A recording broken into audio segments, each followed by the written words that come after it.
네, 돌아온 비하인드 이성대 기자 나왔습니다. 첫 번째 보죠. 네, 첫 번째 이슈입니다. 갑자기 묵음 처리.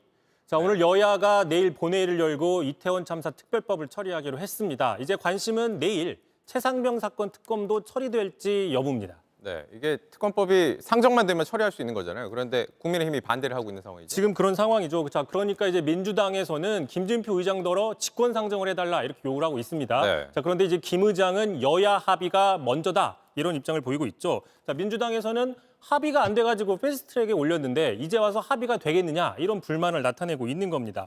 자, 대표적으로 이제 박지원 당선자 오늘 한 생방송 유튜브 방송에서 김진표 의장 개땡땡 이런 막말을 해서 논란이 일고 있습니다. 네. 이 욕설이 생방송 유튜브에 그대로 타고 나갔던 것이죠. 자, 그러자 이제 이후에 방송에서는 추후에 당사자의 요청으로 묵음 처리한다라는 공지를 또 했습니다. 자, 바로 그 부분 그대로 한번 보겠습니다. 네. 그러니까 박병석 의장도 마찬가지였고요. 똑같은 놈들이지. 놈들이라뇨.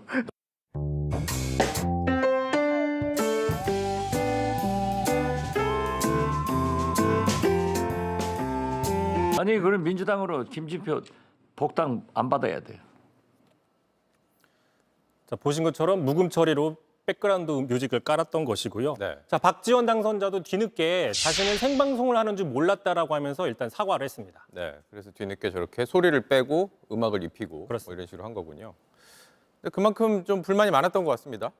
그렇습니다. 이제 같은 당 출신인데 왜 도와주지 않느냐 이런 불만들이 지금 민주당에서 나오고 있는 건데 비슷한 사례가 또 있습니다. 2021년도였습니다. 당시도 이제 민주당 출신의 박병석 의장이었는데 당시 이제 김승원 의원이 민주당이 주장하던 언론법 개정안을 직권 상정해주지 않는다고 해서 이렇게 쓴 적이 있습니다. GSGG라고 표현을 했는데 네. 쓱 보면 무슨 뜻인지 잘 알 수가 없습니다. 혹시 아십니까? 무슨 뜻인지? 뭐 이것도 욕설 때문에 논란이 됐던 거 그렇습니다. 저희들이 모두 생각하는 바로 그 욕설을 영어로 소리나는 대로 적은 게 아니냐 이런 논란이 나왔던 것이죠. 네. 김 의원은 욕설이 아니었다고 해명했지만 논란이 커지자 사과를 했습니다.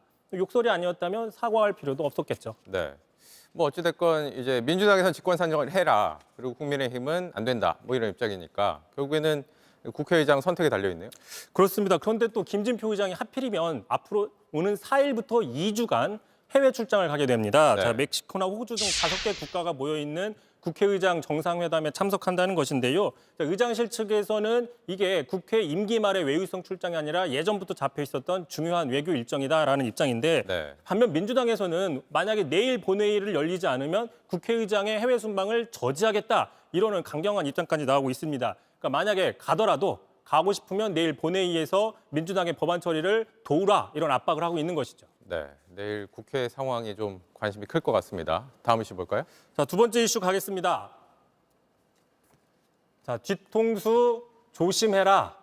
네. 자, 뒤통수 조심해라. 요즘 뉴스를 보시면 이런저런 뒤통수 관련된 논란들, 여러 가지 이슈들 많이 나오고 있었죠. 네. 자, 여기에 이제 국민의힘 선거 참패 이후에 오랜만에 언론 인터뷰로 돌아온 유승민 전 의원도 자신도 뒤통수를 맞은 적이 있다고 비하인드를 공개했습니다. 네. 한번 들어보시죠. 네.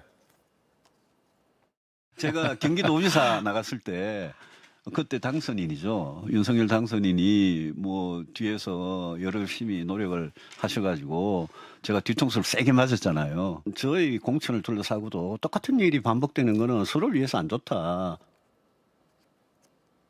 예, 똑같은 일이 반복되는 건 안 좋다. 이거는 이게 걱정돼서 이번 선거에 안 나왔다 이런 얘기입니까? 네, 그런데 이제 지난 1월이었습니다. 이미 진작 유승민 전 의원은 자신의 거취에 대해서 얘기한다며 공천 신청을 하지 않겠다고 밝힌 적이 있습니다. 네. 자, 불출마가 아니라 공천 신청을 하지 않겠다고 썼기 때문에 혹시나 당이 부르면 출마할 수 있는 게 아니냐 뭐 이런 해석들이 나와 있었는데 자, 실제로 수원 출마 요청을 받았다고 했습니다. 이렇게 밝혔는데요. 당 공관위원장이 수원 출마를 제안을 했습니다. 그런데 자신이 윤 대통령과 한동훈 비대위원장한테 먼저 가서 오케이를 받아오면 출마하겠다. 이런 뜻을 그대로 전달해달라고 했고 네. 전달이 됐다고 합니다. 그런데 이후에 아무 연락을 받지 못했다라고 얘기를 했습니다. 오케이를 받아달라는 건 이번에도 뒤통수 맞긴 싫다. 그렇습니다. 뒤통수 맞기 싫으니까 출마해도 되는지 허락을 받아달라고 했던 건데 아무 네. 연락이 없었다는 것이죠. 결국 도와줄 생각은 있었는데 친윤계에서 손을 내밀지 않았다 뭐 이런 불만을 얘기하는 건데 또 일각에서는 정치라는 건 본인 소신으로 하는 건데 대통령 의중을 먼저 파악하거나 대통령이나 친윤계에서 허락을 해야 출마하는 거냐 뭐 이런 또 목소리도 나오고 있는 겁니다. 네. 여기까지 듣겠습니다. 이성대 기자였습니다. JTBC 뉴스를 시청해 주신 여러분 고맙습니다. 저희는 저녁 6시 50분 뉴스룸에서 뵙겠습니다.